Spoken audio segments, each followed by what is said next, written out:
Há 2000 anos atrás, um erro do Poder Judiciário do maior império do mundo condenou um homem inocente à morte. 2000 anos. Você deve saber do que eu estou falando, de Jesus, que foi processado e foi condenado, mesmo inocente. E eu, nas minhas reflexões, fiquei pensando: Jesus sabia que ia morrer. Na verdade, a profecia trazia isso. E ele tinha que cumprir a profecia.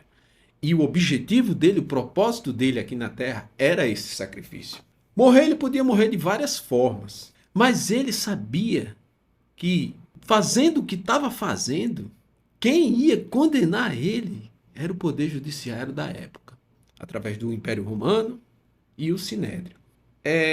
Eu, fazendo essa reflexão, passei a pensar o seguinte: geralmente as pessoas, quando se deparam com situações assim, que envolvem a justiça, o poder judiciário, elas têm a esperança de que podem conseguir, de que não serão condenadas, de que podem ganhar o processo. Jesus não. Ele sabia que ia perder. Ele sabia que ia morrer. Ele sabia que ia ser condenado. Ele sabia tanto que sofreu antecipadamente. Todo aquele sofrimento, aquela agonia, era porque sabia. O sangue que saiu pelos seus poros, o suor com sangue, que é uma doença, não uma doença, mas uma condição biológica de quem passa por um estresse muito grande, é sinal, é sintoma de que ele sabia do que ia passar. E aí eu volto de novo à reflexão. Hoje as pessoas procuram ter uma esperança no Poder Judiciário. E sempre que eu penso em seguir o exemplo de Jesus, nesse ponto, parece até meio contraditório você dizer que, não, vá, confie na justiça dos homens que vai dar certo, quando ele não confiou, não é? Foi o contrário. Mas aí eu parei e fiz outra reflexão. E que eu tenho certeza que você vai concordar comigo, pelo menos em parte. E se você não concordar, tudo bem, é um direito seu, eu respeito inteiramente. Mas veja, assim como até a morte de Jesus, o sacrifício dele, a gente não tinha esperança por conta do pecado, assim também as instituições e o poder judiciário incluído nelas não tinha a esperança, ou pelo menos as pessoas que controlavam, que estavam investidas de poder, não tinham a esperança que passaram a ter depois que Jesus veio e deixou o evangelho dele, a pregação dele na terra. Eu vou tentar explicar de outra forma. Veja só, a gente sabe que mesmo depois que ele morreu, os cristãos da igreja primitiva continuaram sendo perseguidos pelo próprio Império Romano. E essa perseguição aconteceu até um momento em que um imperador, que curiosamente era politeísta, acreditava em vários deuses, não era cristão, mas a mãe dele era. Então, eu acho que, né, de tanto pedir, meu filho, meu filho, meu filho, ele se compadeceu. E aí dizem, né, os historiadores, que outras razões políticas também pesaram bastante. Mas o que a gente sabe é que ele reuniu tudo com o poder que tinha como imperador, todos os bispos, né, da igreja, reuniu tudo, fez aquele concílio de Nicéia e ali refundou a igreja naqueles modos, unificado sobre igreja única, religião única do Império Romano. E a partir daí, o cristianismo começou a ganhar a capilaridade que hoje tem no mundo inteiro. Do ponto de vista histórico, foi a partir daí que realmente começou a pregação, o evangelho, por todos os cantos do mundo. E isso porque Jesus veio, deixou a palavra, e essa palavra começou a fazer um efeito no coração dos homens, homens que, por sua vez, controlavam as instituições. Ainda hoje é assim, pessoal.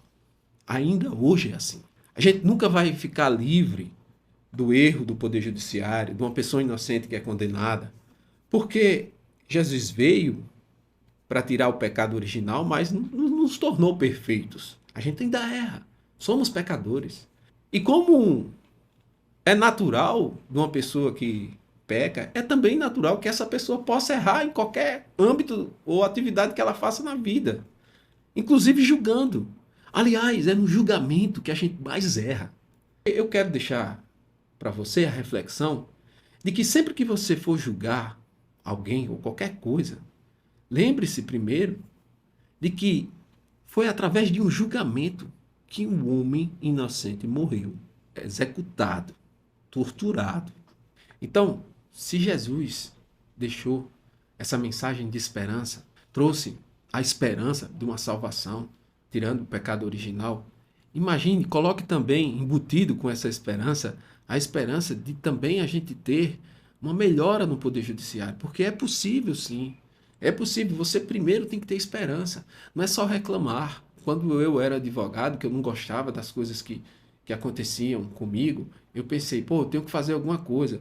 Até onde eu pude, eu não consegui mudar, então eu disse, eu vou passar por outro lado, vai ser o jeito. E fui, e fiz. Então a gente tem que ter, porque fé, conforme Hebreus 11, 1, né, é a prova do que se espera e o fundamento daquilo que não se vê. Se você tem fé que alguma coisa vai melhorar, e a fé misturada com a esperança, a perseverança, se você tem isso tudo junto de você, você não pode só ficar parado esperando. Perseverar, esperar, beleza. Ter fé, ok. Mas você tem que agir também. Você tem que agir nesse propósito. Você que tem aí o seu filho, a sua filha, né, que você já passou, vamos dizer, tem muita gente que diz assim, eu já passei da idade, não posso mais. Eu queria ser juiz quando eu era muito novo, muito mais nova, queria ser juíza, mas eu sou seu filho, sua filha está aí, fazendo faculdade. Eles são a esperança desse país para frente, desse judiciário renovado. Coloque fé neles. É preciso vocês fazerem isso. Não dá só para reclamar. Por quê? Porque assim a gente consegue multiplicar essa mensagem, assim como aconteceu no passado, por causa da morte de um inocente, a revolução que aconteceu religiosa para atingir o mundo inteiro até chegar ao ponto que estamos hoje. É claro, aqui ou ali vai ter desvios. A gente está, infelizmente, do ponto de vista espiritual, numa guerra. Não há como você só vencer. Há sim uma derrota aqui e ali numa batalha. Mas o que não pode acontecer é você perder a esperança. Nem no propósito e na salvação. E aproveite também e não perca no Poder Judiciário.